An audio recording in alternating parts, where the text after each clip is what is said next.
Hello and welcome to the latest business of the business podcast. I am your co-host JP John Paz from the Two Man Power Trip. Of course, joining me is the financial wrestling genius himself, the Doctor Lavie Margolin. Lavie, how you doing today, sir? I'm doing well, John. Since we did our holiday special, we're taping this the week of New Year's. It may Yes. or may not be after New Year's by the time you listen. So, John, I have a question for you. Is your favorite modern Baby New Year Dustin Rhodes or The Big Show? I gotta go, Dustin. I loved it. I thought that was so funny, so clever. He played it off great. Big Show that always struck me as like a little odd, like this big giant. He's doing all this like weird comedy stuff. I know Vince loved it. I guess like he really is kind of like good at it. Like he's a good actor, but it's just always struck me as a little weird. Yeah, I totally agree. Like Dustin Rhodes could be really funny, or if he wanted Yes, to be really creepy. The Big yes, Show I thought was always like overrated with the comedy. Like for me, and I know this is like an outlier, like his first year in the business, the Giant, he was amazing. The standing drop kick. I'm not sure. I think he yep, won the world title within his first year. Like yeah, that was yep. it. And then it was like whatever, I'm not body shaming or whatever, but like at least on camera, he was probably smoking before, but on camera, he was like smoking and Yep. he got heavy and whatever. Like it was all downhill for me. Like there was a second there as the Big Show when he debuted. It was like something could happen, but then nothing happened. Very, I don't know, one of those things where a lot of promise and maybe could have even been even bigger than what he became. I know he became multi-time world champion in WCW and WWE, but I mean, it just felt like he could have been even bigger. I think you had like there was wrestlers could be cursed for certain things. There was like one for many years. If you looked like Hulk Hogan, you had to be the next Hulk Hogan. Otherwise, Yeah, it was a disappointment. Like Sluger, Sid Vicious, whatever it may be. Or if you were really big, then you had to be like as good as Andre. And like, how can you be either? very true. Good point. Now, as far as the business of business, did you want to talk about the LinkedIn page? Yes. So there's a number of housekeeping things that as we go from one episode to another that we often mentioned, but sometimes forget. So I just wanted to get them all in here. So our LinkedIn page, my goal is to get to 150 members. We've had some good growth even tonight as we promoted on X and so on. 142 members. Now, remember, we're the official business podcast of PW Ponderings. We're distributed by the Creative Control Network. We premiere first via your page on the Two Man Power Trip on YouTube, and we are open for sponsorship. Keep it going. Great Yes. rates. Even you could sign up for a year. Great rates, fully integrated. John does some amazing ad reads, but it would be even more than that. So, DM me, message me on LinkedIn if we're connected. You know how to reach me. I love that. All right, let's get into the news. What are the top rated channels of 2025? Maybe even via variety. Yes, so this is my my favorite list since I started noticing it a few years ago. I think it was IndieWire that came out with one first most years, and then Variety is even like a little bit more extensive than that. So they always have like winners and losers. Um, so a loser of the year is Dr. Phil, as he has had issues with his station. That was something that we talked about in terms of potential wrestling channel, as they had a boxing show that seemed to be overperforming, but that's in the past. But a winner of the year, in addition to ESPN, was the CW. Speaking of controversial companies, Nexstar saw its CW network climb 13% in total viewership. A shift more towards live sports is clearly having an impact on the CW, which also saw its adults 18 to 49 rating climb a hair. So it's interesting, like, as cable, even television ratings for over the air networks have dropped. CW is 17 this year, 13% growth, just over 500,000 viewers.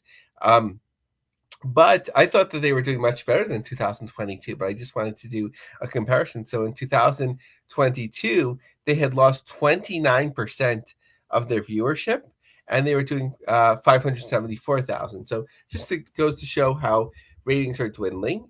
So not going to go over the 150 plus three that they didn't have a rating for, but I wanted to cover some that are wrestling or pro wrestling adjacent. So just quickly, of course, CBS was number one, um, about 4.5 million viewers, down 12%. So this is significant, of course, as either part or all of the special from the White House is expected there on CBS. There's been different reports of that, all from Dana White at different points.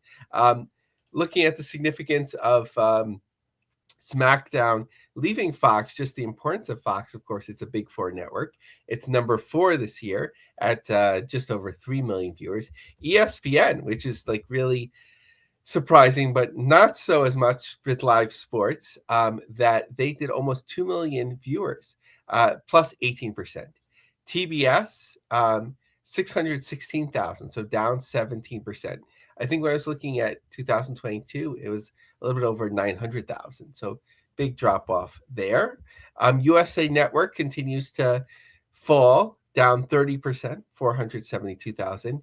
A&E, 300,000, down 11%.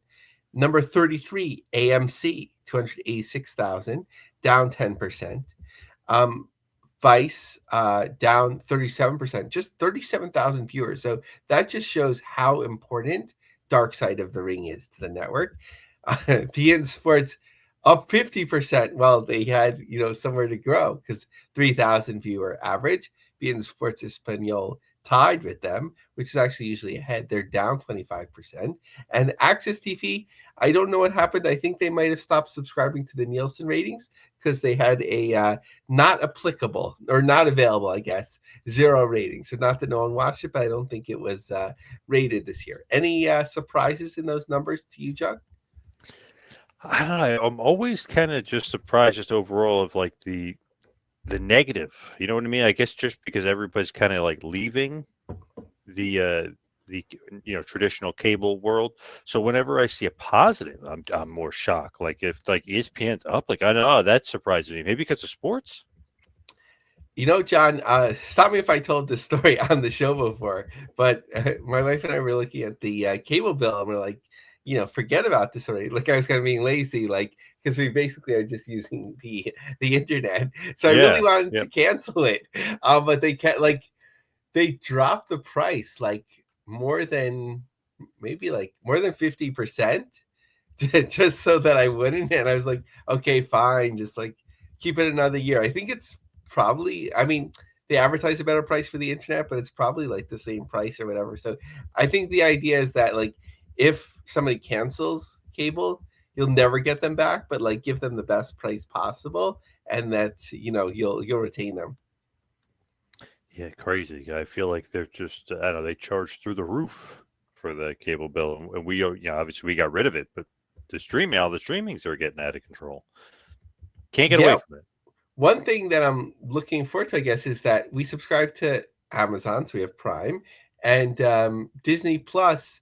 Hulu is going to be like fully integrated. Like before, it was sort of like they gave you some Hulu stuff, and then you had to get another app and get both, maybe pay more. But eventually, Hulu will just be part of Disney Plus, which they have to be careful of Yep. because Disney Plus doesn't really have like programming, I guess, beyond what you would consider like a PG-13 sort of thing. But Hulu is just like, could be anything. So I'm sure they'll figure it out.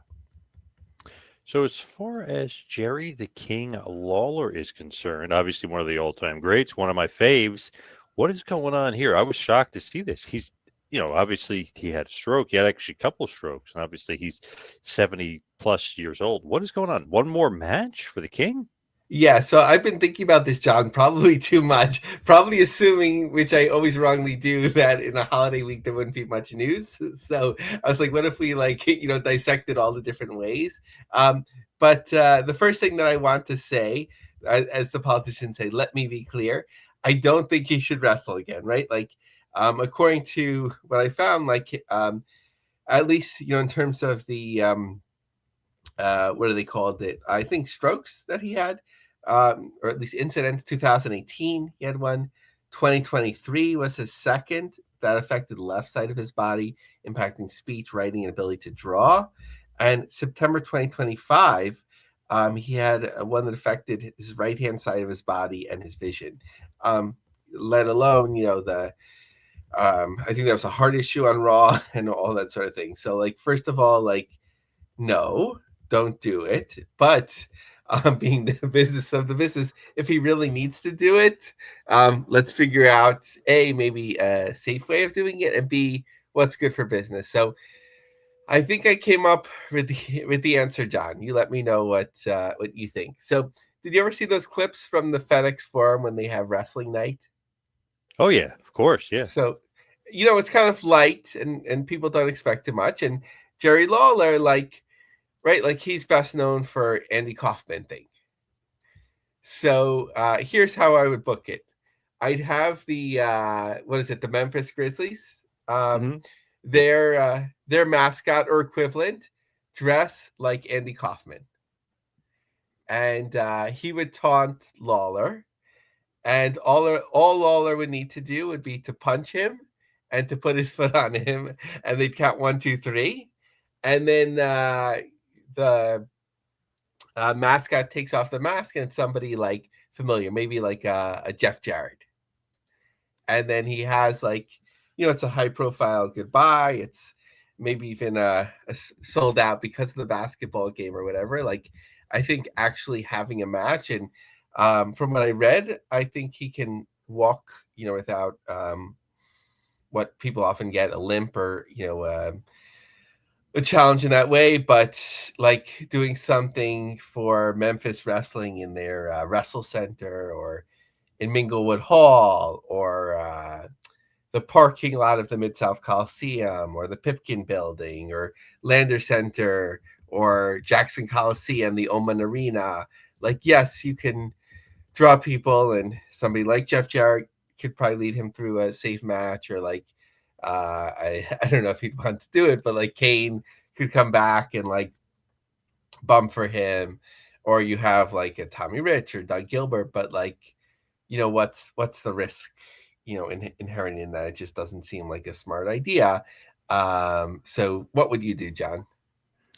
I don't know. I wouldn't have him wrestle unless you're going to do one of those schmaz things where really he's not, officially wrestling. It's too much risk involved with the king. But schmaz or him beating up the mascot, that's not a bad idea. Yeah, I think that's the best way to go. I don't know if like the management of the FedEx Forum would be like, listen, I think even having him out there, like, what if it, he falls, or just the excitement of throwing a punch or whatever, like, it's just too much risk for us. But, I think every wrestler says that. Even Ric Flair, like, says he has a last match in him. It's just what it does, John, when you're Yes. 85, you'll be like, I have one more podcast in me, right? Yes, Like, I got one more run. Yeah. it's inherent in it, but like when it's a physical thing, like, it's something to be careful of. So just having some fun with it, but obviously not a good idea. But if it would be, maybe the FedEx thing with the mascot would be the best way to go. Speaking of Lawler, let's talk a little WWE. Let's go NXT. What will happen with the PLEs? What's going on with the house shows? What is the latest on NXT? Yeah, so with the news, most of the news that we'll talk about the rest of today is not only the news, but really like prognostication, talking through what 2026 might look like. So with the PLEs, we talked about this a bit recently, but those will be available. And I think the best move is for the CW to pick them up. Obviously, as we just talked about, they're really impacting their ratings. It's above average of their. It used to be far above average, but now it's above average since they have the new Nielsen ratings system. Um, that that would make the most sense.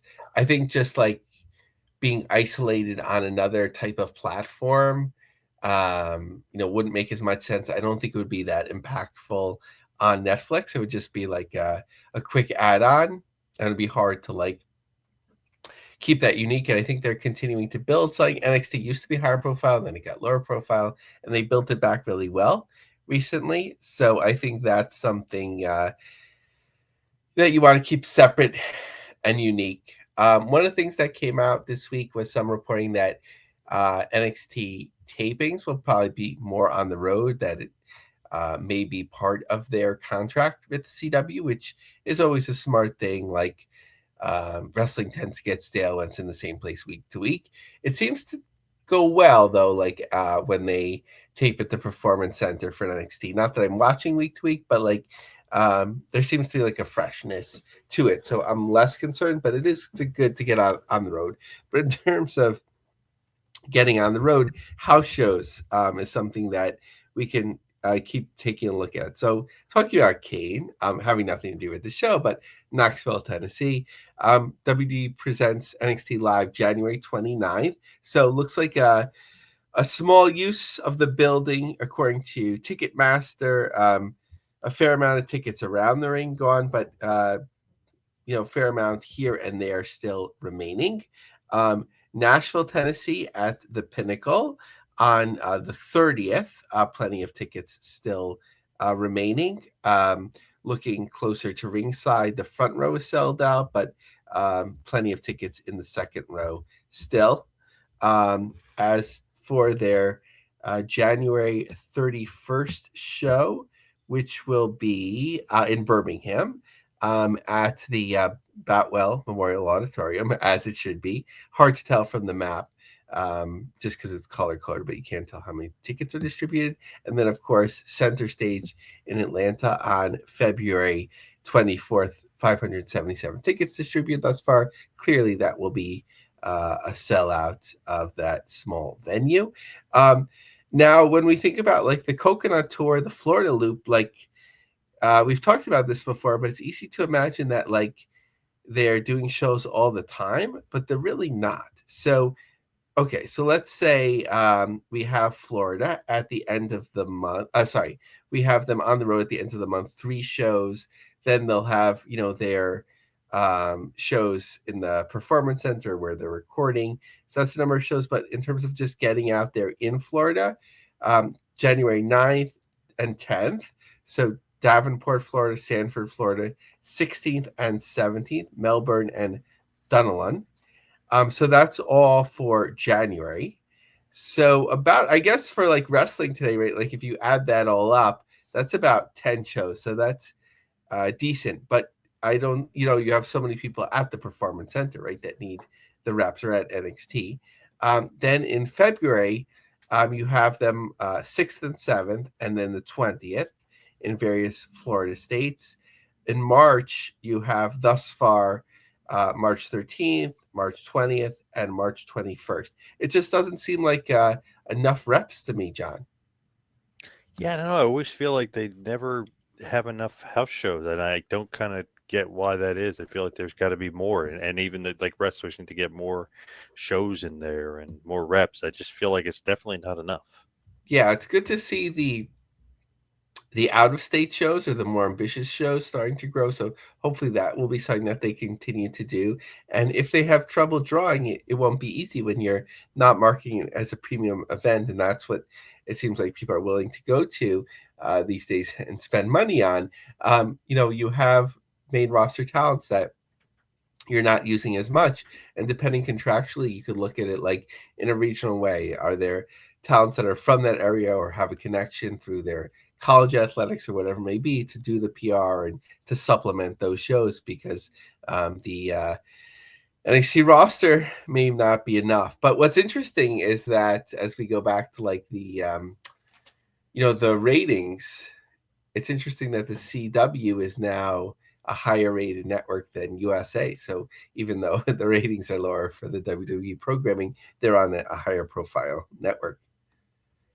Yeah, that is pretty interesting. What do you make of the holiday show? Do you think that it being down it has to do with weather, or do you think that they're just like a colder product? Because last year holiday shows were definitely hotter. So I think it's firstly a couple interrelated things. I think that the Cena tour put a number of big cities on the map in terms of having shows very recently. So it was hard to come back and scheduling for having the holiday tour like Madison Square Garden, right? You had the Cena, and then you have Barclays Center in Brooklyn on January 5th. So it'd be hard to take that um, date. And sometimes the garden was down a little bit last year. So if you were doing 10 or 11 last year, you don't want to do the garden and do like 9,500. So I think their venue booking was less ambitious this year. So in terms of shows that have already occurred, so we have um, final numbers, or what I assume are final numbers. December 26th, Baltimore 9155, Tampa 7442, Pittsburgh 8659, Jacksonville 6,000, Rochester 4,000. Shows that are occurring tonight, I guess, giveaway. Well, that's Raw, so that's something else in Orlando. I wouldn't even put that in there. What's upcoming? Hertz Arena in Florida, 4267. Detroit, 5963 on the 30th. Tomorrow as we're recording this. So, right, that's a 20,000 seat arena, right, John? Little Caesars? Mm-hmm. Pretty big, So, yeah. Syracuse, 2818 on the 1st. Upstate Medical University. Buffalo 6905, Worcester, Massachusetts 6169, Bridgeport 5626. I think the way they make decisions, and I'm sure they'll look at the venue and historically and so on, but I don't know. I'm kind of worried this might be the last year of the holiday tour, because this isn't like the way that they assess like what's worthwhile to them, and they don't like going on the road so much anymore. I hope this isn't the last year. I hope not as well. I'm with you. I am with you right there on that. That's for sure. Now, in keeping with WWE here, what about their somewhat partners with TNA? What is going on with TNA?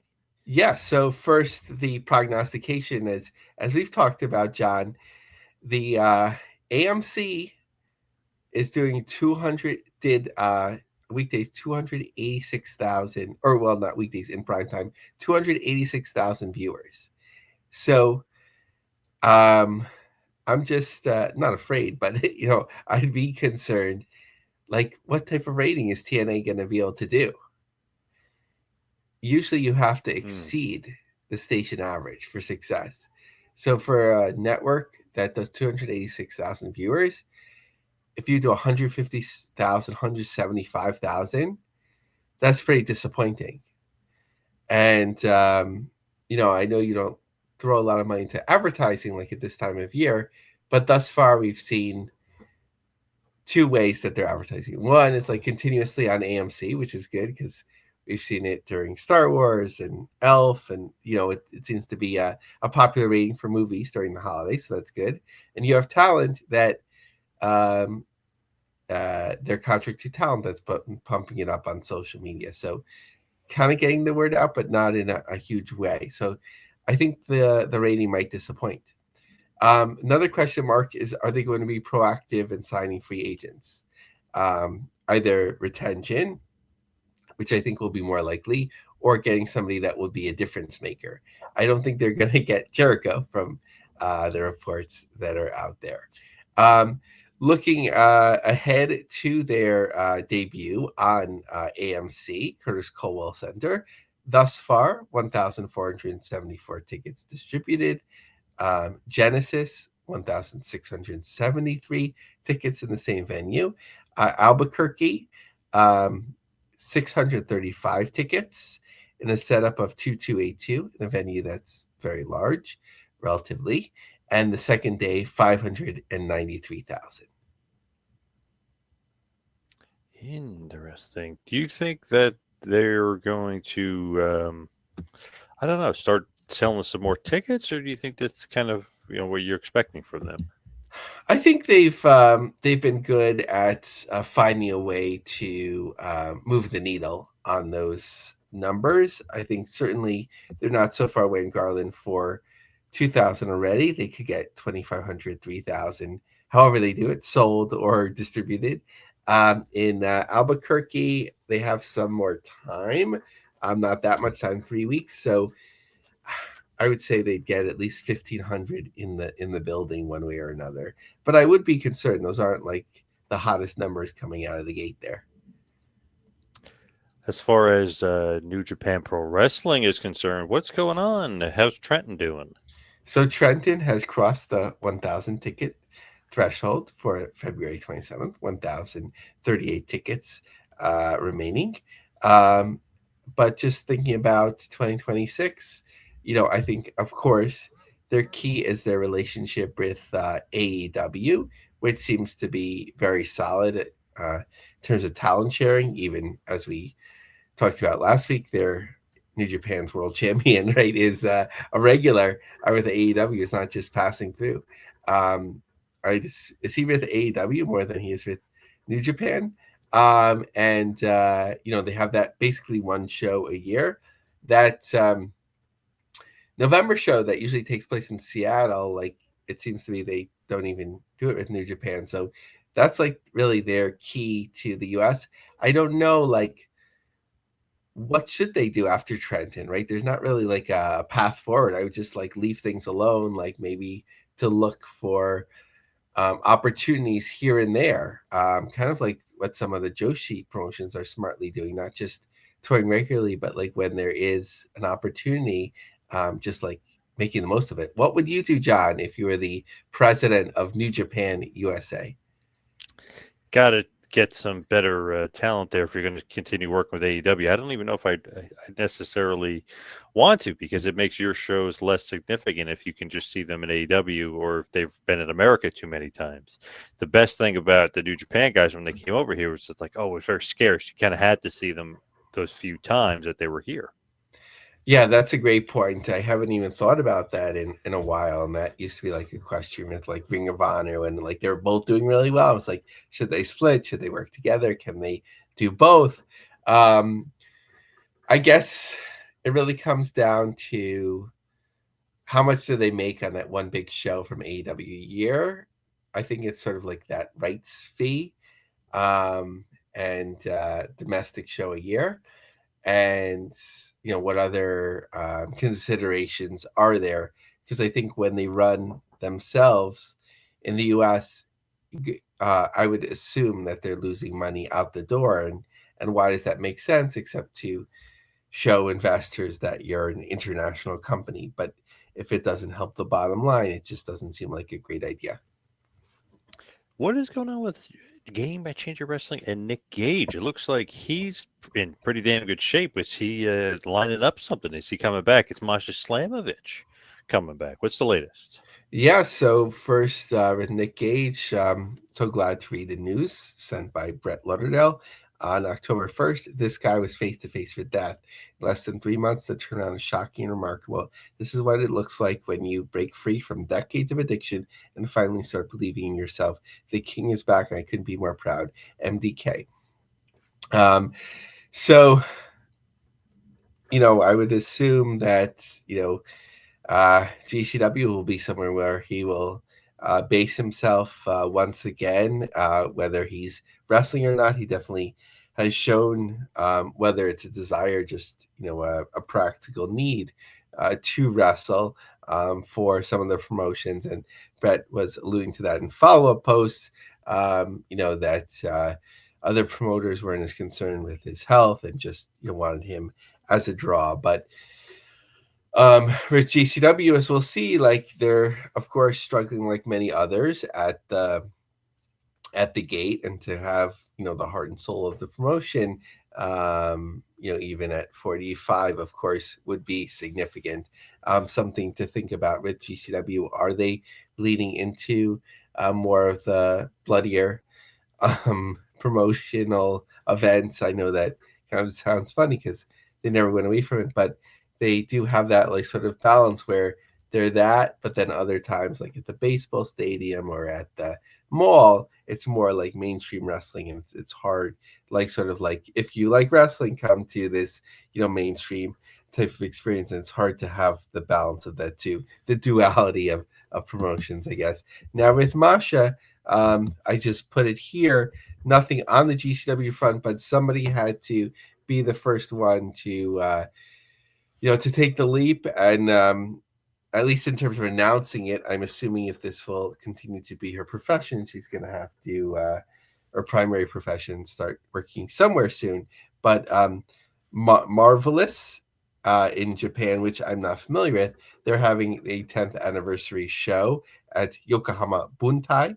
Um, and they announced Masha Slamovich as appearing. They had a video of her at a show, which I found out about through Exposing the IWC on X. So, sort of the more promotions that put her name out there, the less heat there will be on those that use her. And I think she will return to um, GCW eventually. And I know this is my flaw. I kind of feel like I'm having to do her like, what do they call that? Like PR spin. PR, especially when it's like, somebody that makes a mistake. Like that's a special type of PR, like managing the negative publicity. And it's just because I like her as a performer, not excusing, what has come out or anything like that. It's just an intriguing thing for me from a business perspective. And and we've discussed all those cultural issues and everything that's involved in terms of gender and everything like that.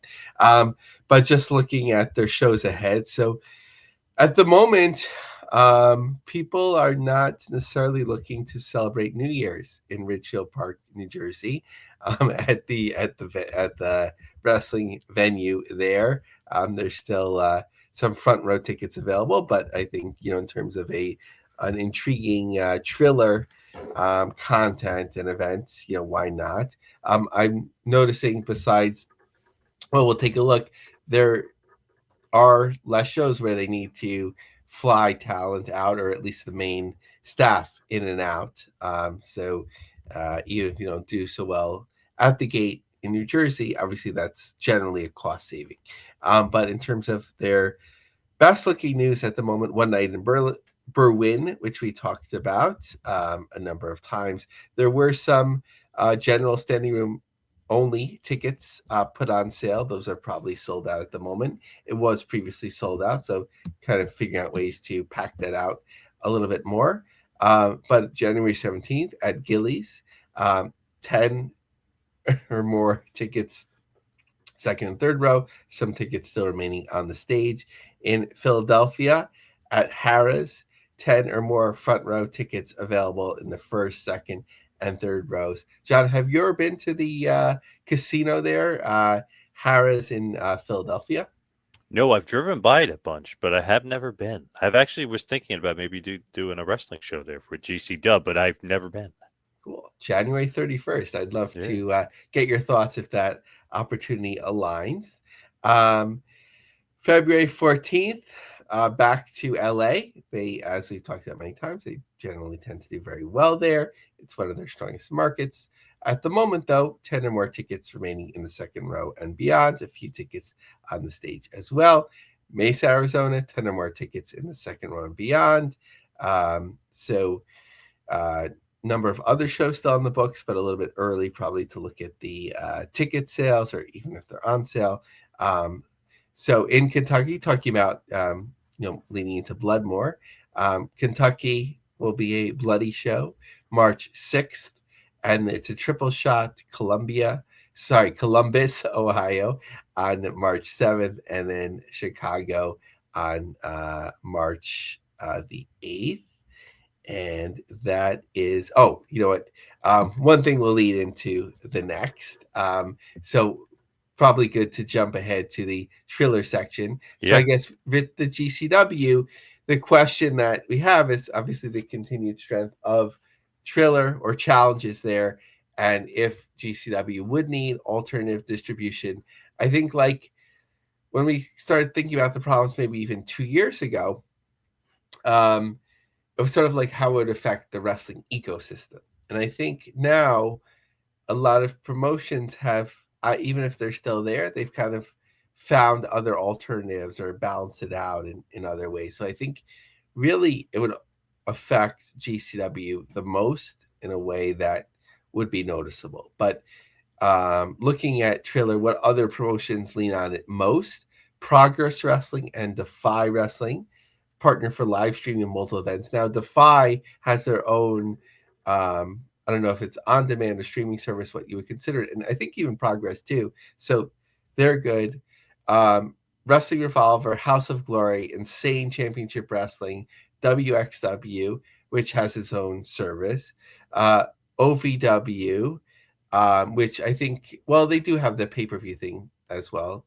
And TNT are some of the most notable promotions that are on there, in addition to some smaller ones like One Fall Wrestling, and some additional smaller ones like All Caribbean Wrestling, which we don't hear about as much. There was some controversy there. Atomic Legacy Wrestling, and so on. The others that it's notable for is just supplemental for some of the bigger promotions. AEW Plus is on Triller for international streaming, where they don't have domestic rights in whatever market. TNA Wrestling, TNA Plus, can flow through Triller. But yeah, that's so, like, I don't feel like Triller would be as much of a disaster for pro wrestling if it were to fall. I think independent wrestling has its own issues that aren't necessarily related to Triller right now, but it wouldn't help, certainly. What do you think about Triller's place in the ecosystem? I feel like I don't know. But I guess they're important to GCW, but they could probably maybe find it, another place. But I feel like other independent promotions that wouldn't hurt as much, but GCW probably would because they're on there a lot. I mean, they kind of carry the torch there. Yeah, not to get too far ahead of ourselves, and we speculate on them as a platform when GCW was like hinting that they would be somewhere where they come into Triller. I think with um, Cyber Fight now being nearly profitable and Wrestle Universe having some momentum with a few promotions under its umbrella, that would be like a really smart move to pick up GCW if it were a fit, because, like, so well established here in the US, and like you have a service that's likely much smaller, but like you have that momentum going. What about ML Dub? Are they running as much? What's going on with MLW? Yeah, so they tend to be on that once a month schedule, and if it crosses over to more than once a month, they tend to cancel or shift the show over. So some of the questions into the future is this relocation to the Carolinas. Where will we see that like start playing off and paying off? Like I mentioned, they have even a ticket, an email list just for people in that area, which I signed up for. Haven't got anything yet, so it'll be interesting to see if they start doing shows like 1 month after the other in the area. The El Gato special sponsorship is a now I'm trying to think that I mess up the name, but is it the cat sponsorship? That will continue to be something because it's already linked to, I think, Lucha Apocalypto as well. And distribution, I don't know, TNA pulled a rabbit out of its hat there with AMC. Like, who else and what else is left for MLW that's been constantly searching?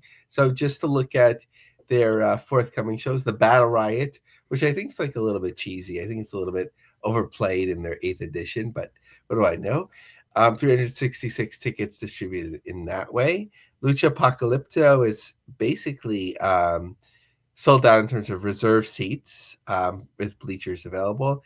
And March in center stage, just a couple rows gone at the moment, but likely, of course, to pick up. How about WoW? Women of Wrestling. So, of course, they're their own thing. Their biggest business driver every year is syndication renewal. So we got that word pretty late in September this year, which I was concerned about. But seems to be business as usual. Where will they record that once 1 year taping, right? Usually over multiple days, but it tends to be, unless there's something special going on, you tape the shows in late summer or early fall, you put it in the bank, and then you're good for the year, which I give them credit for, because that's a good way of saving money. Their WoW shop is now live. Previously, they were on Amazon and a couple other platforms, but it looks sort of like print on demand. You can get I'm not sure exactly of that, but you could get different performers and logos on coffee cups and earbuds and that sort of thing. And why not have that available? How about the NWA? Seems like they are doing some tapings and stuff coming up. Yeah, so the NWA, I would say, is like probably in a similar position to MLW, kind of finding their way. Although they did get sort of like a double distribution with the Roku channel, where their main program is not only on the Roku channel, but they have their own 24/7 with actually with Wrestling Central, where they and WoW are the primary content providers there. So will they pursue other deals beyond streaming? That's something to see. Will there be new affiliates? What does it really mean for the affiliates that they have?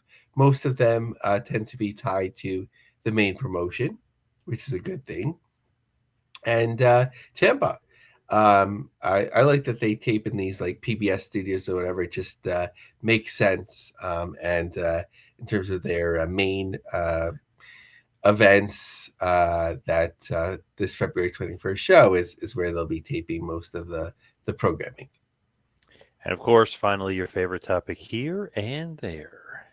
So first, John, I wanted to come back to the wrestling in India story. So Hmm. as we knew, but it wasn't always like written about, that the I don't know if it's considered Western, right? If it's Australia, but outside of Indian culture and so on, was Cam Vale, a former guest of the show, friend of the Yeah. podcast, who was connected. But I didn't want to keep saying his name because a lot of the stories didn't feature his name, even though that was known. So he actually came out on LinkedIn and shared his side of the story.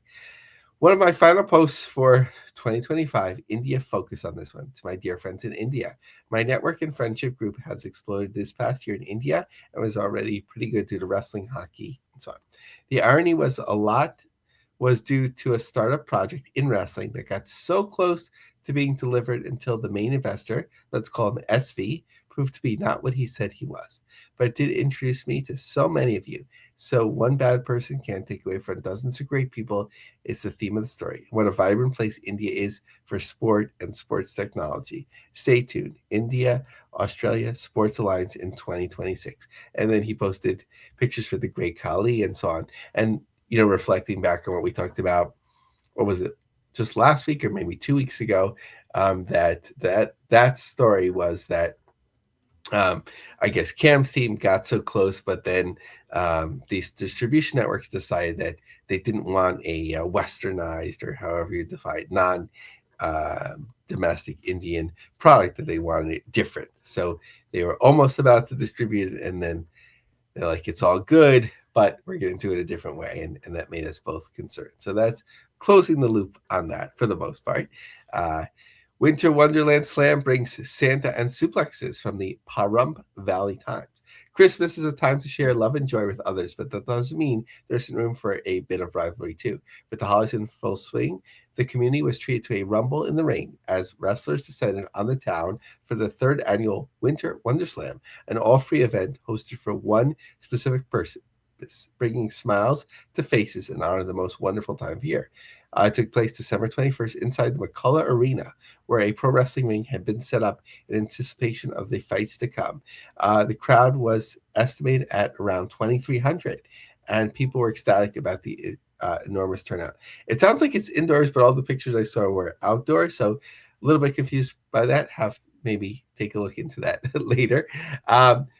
TJPW. So talking about like Joshi promotions that just seem to be focused on sort of finding their right opening. So they did really well in Texas last time they were around. I think that was more tied to like a premium live event, but they're back, and this is tied into the South by Southwest, which doesn't seem like as big a thing as it used to be. But they'll have 4 shows between March 17th and 22nd in Austin, Dallas, and Houston. And just looking at 3 other ambitious events, which we've touched upon before. So Limitless Wrestling presents the Limitless Rumble at the Coliseum, January 16th. So Most of the floor is gone and some of the upper risers, so that's looking really good. ACW and the Poughkeepsie Rumble, they seem to be holding up really well, continuing to use this venue, which was used by NEW for many years, so kind of the successor to them, at least in terms of that venue use. That could be even a sellout on January 3rd. And Connor Murphy has been tracking CMLL sellouts, and sometimes it's hard to keep track of these things. But he reports that they had their 50th sellout of the year, and so Soberano's eighth main event sellout since returning from injury. And of course, the financials are quite different, and we can't forget about the Tokyo Dome show for New Japan. But CMLL seems to perhaps be maybe even worldwide, the third biggest company, especially with how New Japan has been doing recently.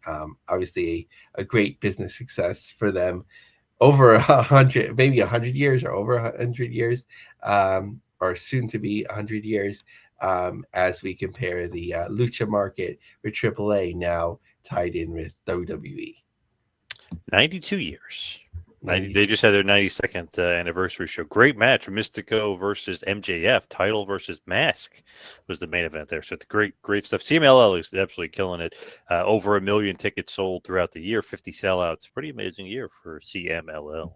So, John, I'm trying to do the quick math. So by the time they have their 100th year, it'll be about plus 400. So we'll be at about episode 667, something like that. Oh, my God. That's pretty crazy when you think about it. CMLL, though, maybe promotion of the year. I know WWE probably, obviously, ended up making up more money, but I think CMLL had more sellouts. I don't know, John. I saw Sports Illustrated. It just looked like AEW just ran away with it. Just people can't get enough of AEW, and so much Yeah. success that they're that they're the number one promotion. I know people are going crazy Yeah, I don't one know way or about another that. about that. I don't know about that at all either. Even even creatively, I don't even know about that. But let's wrap this bad boy up and head towards the place. Follow me on Twitter and Instagram at 2Man Power Trip. How about you, Lavie? Yeah, I think we covered most of it at the beginning, but follow me on X at LavieMarg, LavieMarg, and have a happy and healthy new year. Make the most of 2026. That's right. Thank you, everybody out there, for listening. See you right back here next week for a little business of the business. We'll see you next week, folks.